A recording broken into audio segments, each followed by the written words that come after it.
Hello everyone, welcome back to my channel called The Exceptional Knowledge. I am Niharika, a graduate from Lady Shri Ram College, Delhi, done my MBA from Symbiosis Institute of International Business, Pune, my postgraduate diploma from Tata Institute of Social Sciences, Mumbai, and my executive MBA from IIM Kolkata.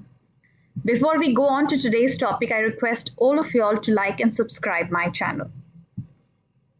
The topic we would be discussing today is called business communication. We've heard this term very, very often, and we use communication on a daily basis, right? So what do you actually understand by the term communication? There are certain keywords that are attached. What are those keywords? Let's take a look at them. It's participation, sharing of knowledge. It's a process which happens amongst two or more people. It's an exchange of ideas, thoughts, and it happens between people. And there are common sets of symbols that we exchange our ideas and thoughts on the basis of those, right? These are certain definitions, which is by Newman and Summer. He says communication is an exchange of facts, ideas, opinions, or emotions by two or more people. And at the same time, Allen's definition says that it is the sum of all the things one person does when he wants to create an understanding in the mind of the other. It is a bridge. Yeah, I want to communicate what I feel. The communication process is the bridge of doing that. Then we come on to what exactly is communication. It is a very meaningful interaction. It helps you share information within your group or your office group or your organization. It is the basic linking force amongst the people who are interacting with each other. And it creates a level of understanding with each other. So why do you need communication in an organization? There are a lot of reasons as to why you need communication. Even on a daily basis for that matter, not only in an organization, even in our daily lives, we need communication on the daily course that we do and even the college work that we carry out. The first and the foremost is to keep pace with the competition with increasing entrants in the business. We know that the environment is constantly changing in terms of technology, in terms of various policies. Therefore, we need to keep our organization updated. And communication plays a very, very crucial role because it's through communication that you trickle down all the policies, all the implementation, and all the innovation that happens in a company is through communication. That's how you keep yourselves updated, right? Then you divide the work. Division of work is very, very crucial. It's only through communication that a person will know what kind of work am I supposed to do, what are my job responsibilities, what are my duties that I need to deliver to achieve the ultimate goals for the organization and for myself as well.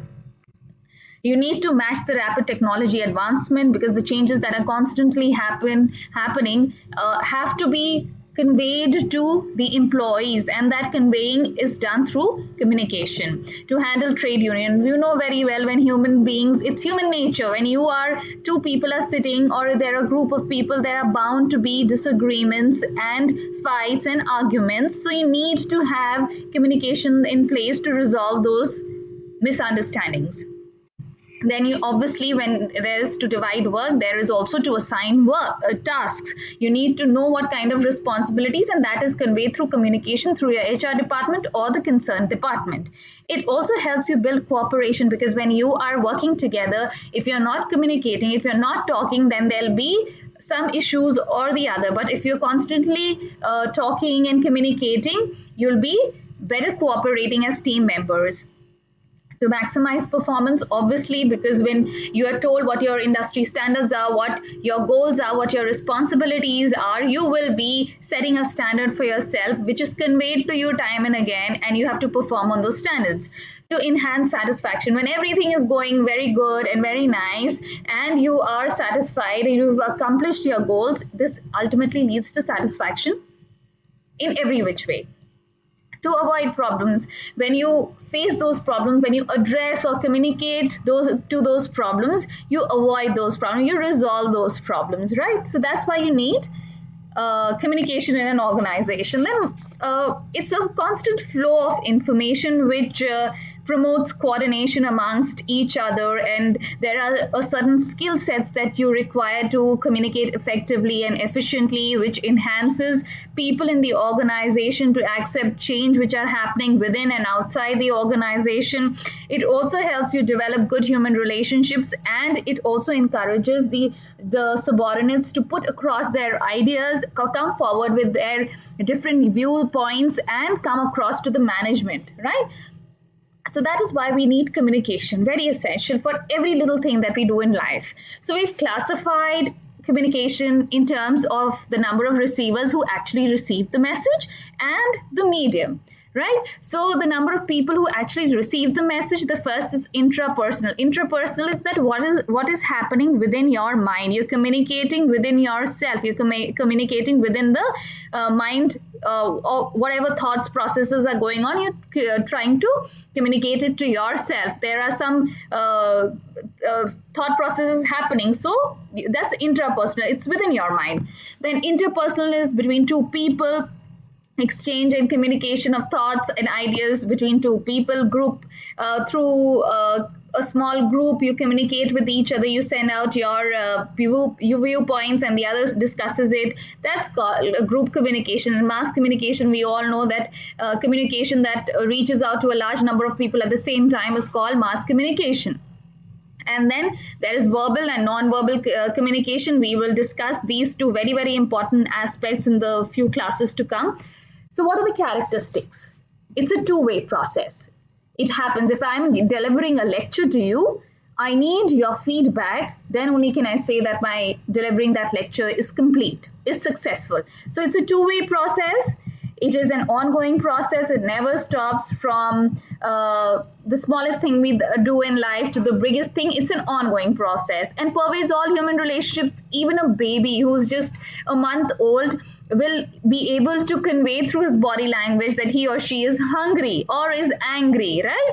So it pervades all human relationships, flows through several networks. There are various mediums we use to give out information. It can be through your body language, it can be through various mediums that you give out, right, information. Then goal oriented. Obviously, if you're communicating, there must be a goal as to why you are communicating. It is a very constant process. It never stops. It keeps happening all the time, and it needs a proper understanding, because if I understand English, I would only understand, if I understand English and Hindi, then probably I will be able to communicate effectively and efficiently with a person who actually understands these two languages. But if somebody is talking in French and I have no clue of what French is, I will never be able to understand what he or she is meaning.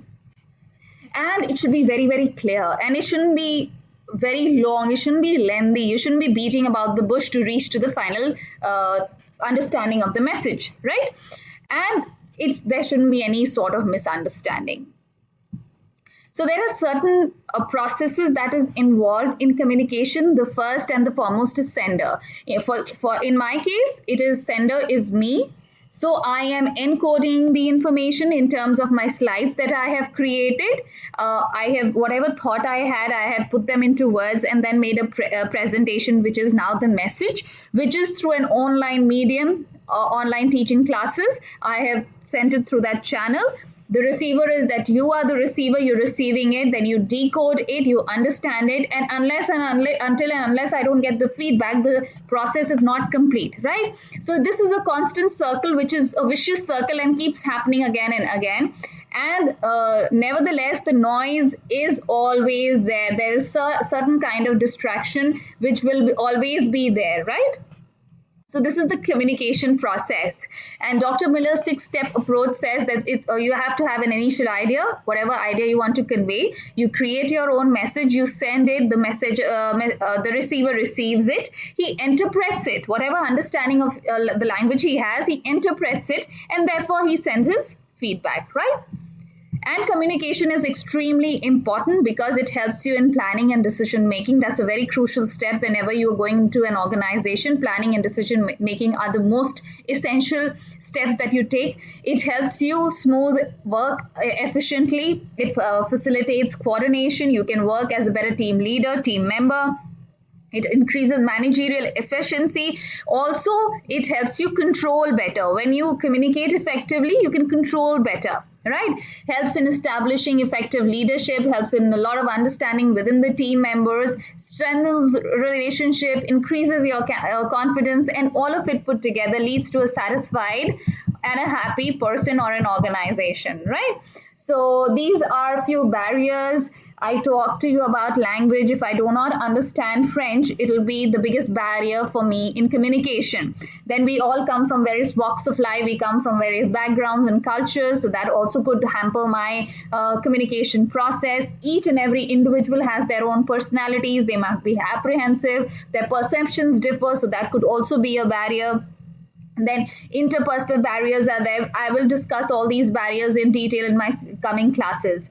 Then attitudinal channel barriers, physical, stress, and lack of subject knowledge. These are the basic barriers, and we've divided these barriers into 4 categories, which is organizational barriers, individual barriers, semantic, and other barriers. So we will discuss the barriers in the few coming classes, and I hope I made myself clear when it comes to what communication is and how essential it is in everything we do in life.